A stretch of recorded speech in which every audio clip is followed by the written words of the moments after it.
Fire away. Well, let's start off with your announcement today about the death Mm-hmm. penalty.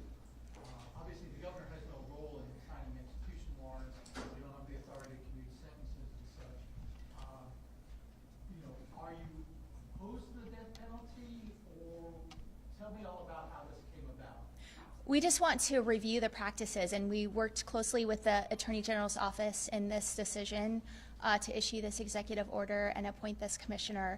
The recent executions have been embroiled in controversy. I mean, the death penalty is a controversial issue to begin with. We just want to make sure the practices are sound and that we don't end up with botched executions like we've seen recently. But Governor, is it your personal feeling that capital punishment is appropriate for some people who commit some crimes? I don't think that my personal opinion matters in this issue. We just want to review the practices and make sure that we are if we are conducting executions, that they're done as humanely and transparently and as consistently with the law as possible. What kind of timeline are we talking about on Mark. this, Governor, like naming the commissioner? Who will do that? Will it be your new director of corrections or the attorney general? How do you envision this plan of yours working? Our office will name the commissioner, and we don't have someone in mind yet. It will not. Were you asking if the director of corrections would name the commissioner, or? Yes. Oh no, it'll be our office, and we'll probably work in conjunction with the attorney general in naming that person. I'm sorry. Was there a singular issue that prompted you to go this direction? I mean, was there something about how the state was executing people? We executed 3 last year. Mm-hmm. That troubled you, that made you want to do this? I think that there was a pause on executions for quite a while because of the botched execution. I don't remember how many years ago, and then the inability to acquire the lethal injection drugs. And I don't think any of that was reviewed or studied in a thorough way when executions were resumed. And we just want to make sure that those steps are all taken. Governor, is this Yes. report going to be made public? I mean, we in the media sued the state several years ago to try to find out, for example, where these drugs were coming from. Do you have plans to make the commissioner's report public? I believe yes, but even if we didn't have plans to, it's law. It would be a public record, but yes, it will be public. The more specific question is, when we have tried to find out where the state is getting the drugs to kill people, we have been told, none of your business. Took it to the Ninth Circuit. The Ninth Circuit said, strictly speaking, none of your business. Will your administration Yes. ensure Yes. that we know where the state Yes. is getting drugs? Yes. Governor, could you clarify what your position is on the death penalty? I don't necessarily think that's relevant here. We just want to make sure that we're studying the practices. So the people of Arizona probably have a legitimate question. They want to know where you stand personally on the death penalty. Can you tell us? So she said that she's not going to tell you. I know she said that. Okay. but How many guess- times do you want her to say the same thing over and over? Don't make me use this boot. Well, let me ask a related question with the drugs, which is the Department of Corrections, now DOCCR, whatever the hell it's called, has said, well, if companies' names are made public, we won't be able to get the drugs because they don't want to be associated with their chemicals being used to put people to death. Even then, you still believe the people of Arizona are entitled to know where those drugs come from? If the state of Arizona is executing people in the name of Arizonans, Arizonans deserve transparency around that process. Do you see the state resuming the process of executing inmates under your administration? That is not up to me. It's up to the Attorney General. And we are conducting, or we're appointing this independent commissioner to review practices. Governor, let's move on to your budget you rolled out last week. Republicans in control of the legislature and already preempted it by saying, let's do a skinny budget. They didn't react well the day you rolled it out. Earlier this week, when they got their first real public hearing, they said you were just poking the bear. So how do you think you're going to be able to work with this legislature? I mean, obviously, what you rolled out didn't go over well with the Republicans. How are you going to mend that? They don't seem to be willing to work with you at this point. I have consistently said, not just since I've been in this office, but on the campaign trail, that I'm willing to work with anyone who is going to focus on the issues that matter to Arizonans. I believe our budget is a reflection of what voters told us they wanted in this last election. And we know that with a divided government, there has to be compromise. And I can guarantee you the compromise is not just going to come from the ninth floor. The legislature, individual legislators have told us they understand they need to work with us to get some of their priorities across the finish line. We're going to have to work together to find a budget that we can all agree on. I have the final say on the budget. They have said, though, that, you know, some of the things in your budget, the school vouchers, ESAs, is a non-starter. Absolutely not. They won't even consider it. So why is it in there? You knew that. The budget process is a process of negotiation and compromise. And what we proposed is a starting point. Can you talk a little bit about how you are working with the legislature? And so, for example, have you met with the Republican legislative leaders more than once, and more than or can you compare that to how many times you met with the Democratic legislative leaders and how it's going? I've had probably equivalent number of conversations with both sets of leaders, and in those conversations there's acknowledgement of needing to compromise and work together and tackle the issues that Arizonans are focused on. And I've been very clear that I'm not going to entertain conspiracy theories eroding Arizonans' rights. I said that in my inaugural address. I said it again in the State of the State, and I've said that in individual conversations with legislators. So how much leverage do you have with the Freedom Caucus? These are the tough nuts to crack here. Well, if they want to get any of their bills passed, they're going to have to work with me. I have a veto stamp in my office. Governor Alexis. Yes.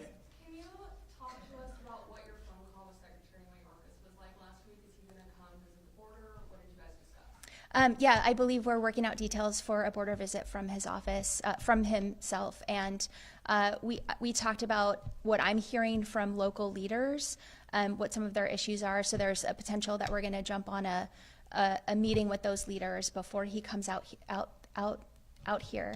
And you know, I outlined the issues that we're facing as a border state, and I think I continue to be encouraged by Washington's recent actions on border issues, and I'm hopeful that we can solve some of those. Governor Hobbs, earlier today, Planned Parenthood had a press call where they said they're going to put together a list of requests for your office. Chief among them was the request to halt all state funding to crisis pregnancy centers. Do you have any idea how much the state is currently sending and funding the crisis pregnancy centers, and how would you accomplish ending that funding if that is a goal? Our budget does end that funding. Governor, a question about record of May. I've been trying to reach you regarding these advisory letters that the state medical board issues to doctors due to problems like one doctor took out a patient's ovaries without her consent. The administration of your predecessor, Governor Ducey, said these should be available online. Will you take action to make these letters available? We're reviewing practices across all of the state agencies, and my administration intends to operate with transparency, and so we're going to make sure that's being done. Could you speak to the importance of these letters specifically for patient safety, let's say? I don't have specifics about this specific issue. I'd like to ask you one question, if you don't mind. Today, State Representative David Cook met with Scottsdale's mayor about trying to help out Leo Berger. But on the broader issue of these wildcat subdivisions, Yeah. does the state have a role or a responsibility, either A, to help folks that may become,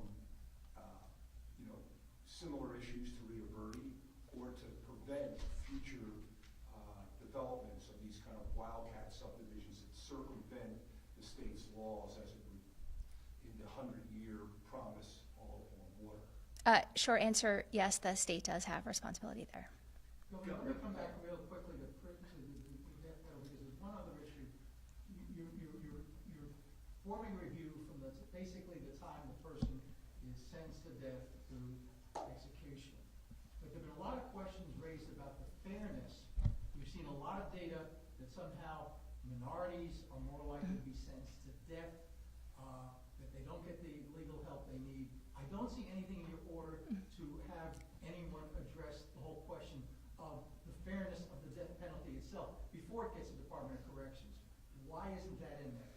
That's certainly a conversation worth having. I think the scope of this particular order is much more limited, and certainly would be willing to entertain further action on the broader issue of the whole process.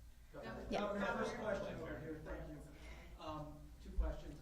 This came up during the budget hearing on Wednesday. Can you clarify whether you think you have a line item veto power over the ESA number in the budget to strike it from the budget?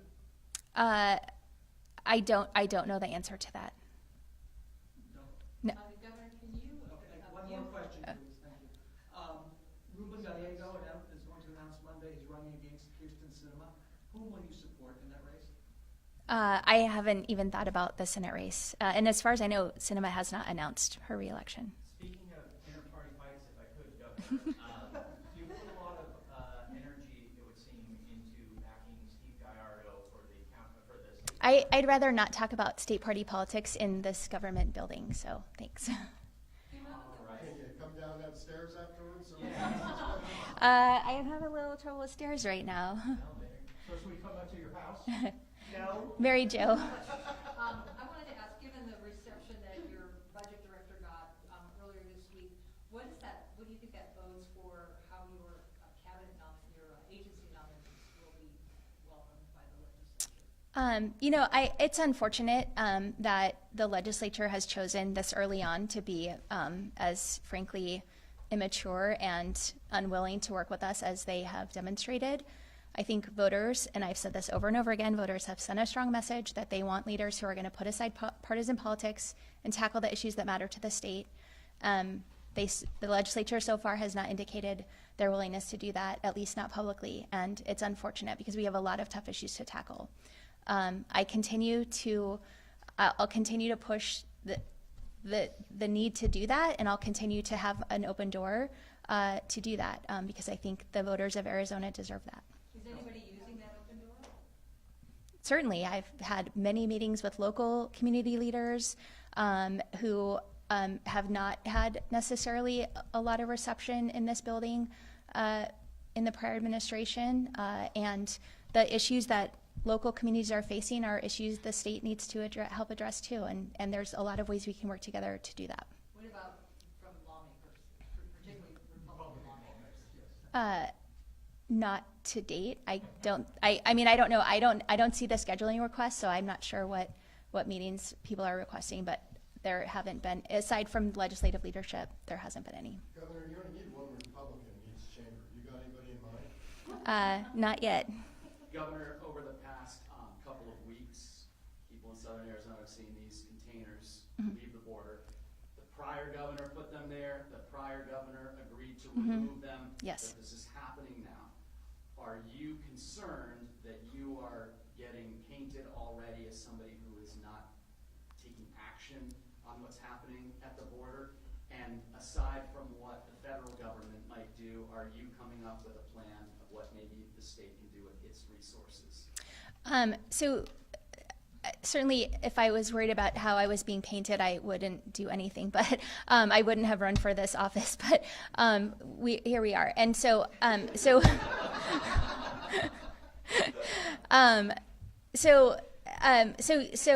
yes, there are needs at the border, and I've talked about them during the campaign. I've talked about them in the first 3 weeks of my administration. We need to utilize state resources where they can be most effective, and it's really unfortunate that almost $200 million was spent on this shipping container publicity stunt. We're looking for ways to creatively repurpose the shipping containers that have been purchased by the taxpayers of Arizona, and how we can work with local communities to address their needs, getting federal dollars quickly in to address some of the issues with migrants in some of these communities, and we'll continue to push for those needs in Washington. And what about busing? The former governor did it. I heard through the grapevine that maybe there's still buses running out of Southern Arizona under your administration. Why? I think we need to look at that practice and make sure that it's effective. It's something that provides support to those local communities. If we're spending the money to bus people, why not just get them to their final destination? Governor, that's what one of your spokeswomen said is happening, is they